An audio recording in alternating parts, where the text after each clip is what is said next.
we're big in Canada, we're big in Europe, we're big in Asia, so we're only going to tour there. And we're going to sit back on what we have.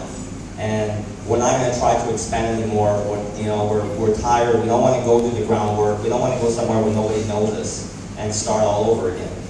And that's what I'm so proud of this band, is that we don't think like that. We still want more. Even though we've accomplished a lot of things, and I'm proud of what we've done so far, I don't think we're anywhere close to being done. We're going tomorrow. We're traveling to go play for the first time in Vietnam. I don't know. In Vietnam. So my manager is there. He takes care of me. First time in Vietnam. It's okay, a lot of bands would say I don't want to go there for the first time. Nobody's gonna. But why not? Let's go and try it. We're gonna play a bunch of new countries. We played Portugal for the first time on this album, and we went back to Russia for the second time, and it's still a place where we're still trying to get bigger and have people find out about us. We went to China, the same thing, and it's we want to do more. The last record in the US didn't do as well, but it's you know what? We're gonna go back. We're not giving up. We want to get back to where we were. So we're going to do Warped Tour, we're going to suck it up, and we're going to lose money.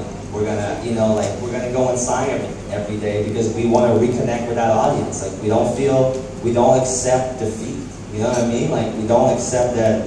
It's and the best thing for me is even if it doesn't work, at least you can go back and say, we've done everything we could.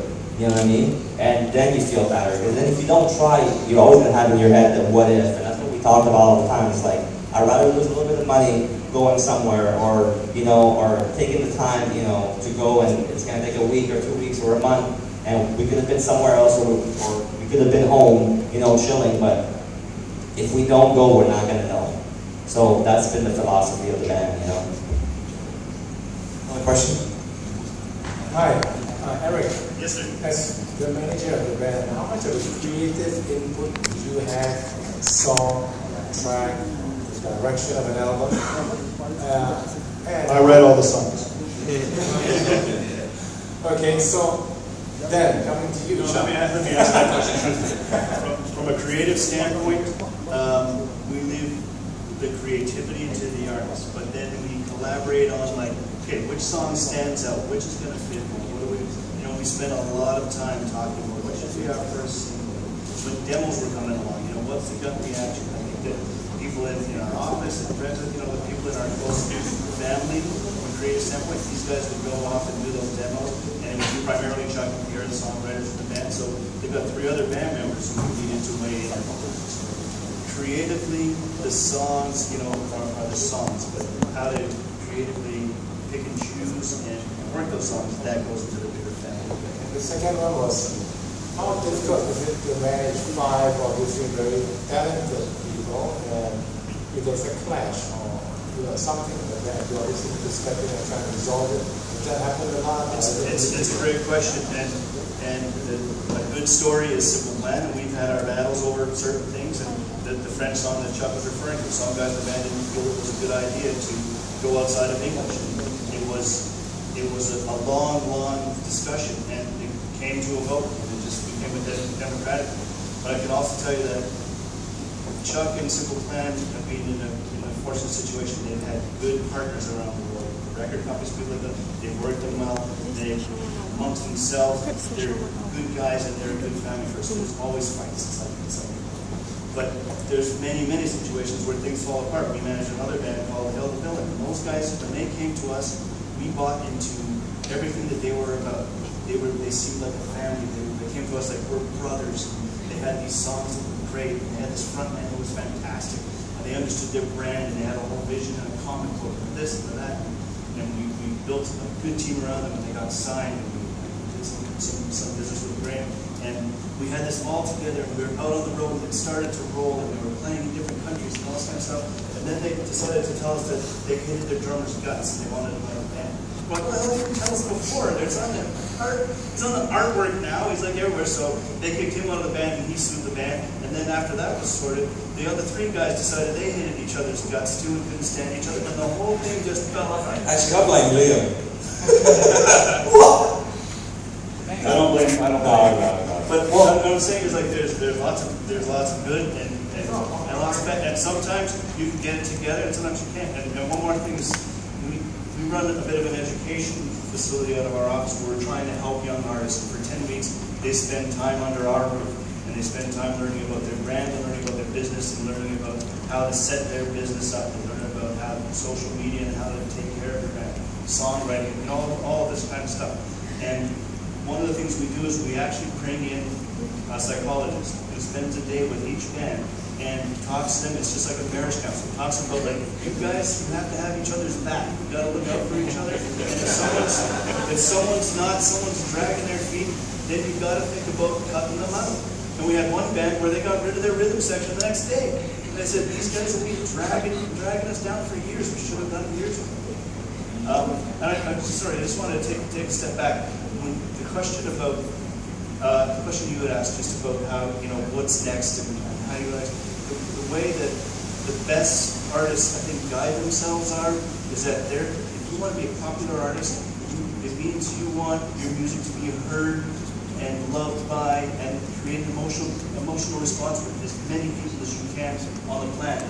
And in this case, and in case of indie bands we manage where songs have resonated, if a song is touching someone in Detroit, Michigan, and we hear from someone who's like the same age and it's touched them and they live in Kuala Lumpur, you know you've got something. And if that starts building up and you start being wise and chasing wherever that is, fans are fans, people are people, and you're not chasing a country or a race or a creed or a color, you're chasing music lovers anywhere in the world, and if we can build that up, that's been this model and we went wherever we could.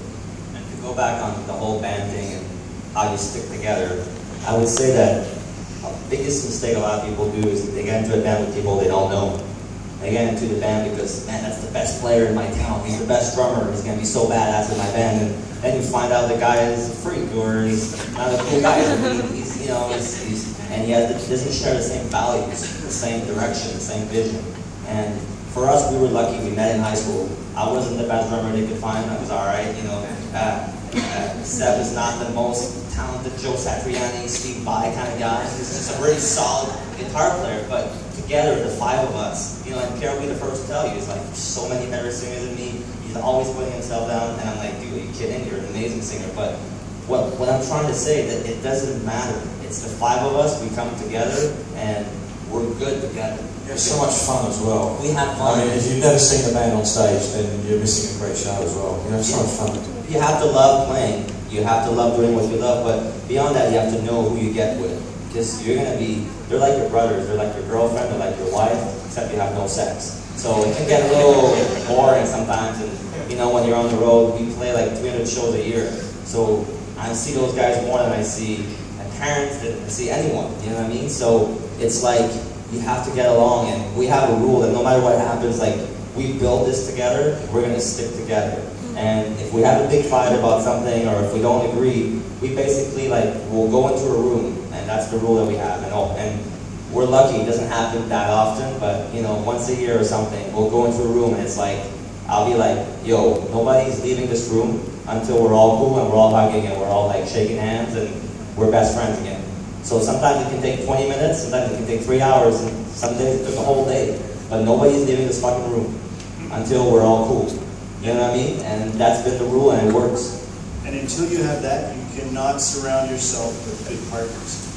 You can't be a solid family, amongst your band, if it's 1 or 2 or 4 or 5. You can't surround yourself with good partners who are going to believe and work with you right now if you're already cracking at the seams. And talking about partners, just wanted to recognize that Michael and Steve from Myers Productions are here in the room with us. We've been able to surround ourselves with this band with good partners around the world. Our promoters of the region are these guys. And they've looked out for this band from almost day one when we started playing in this region.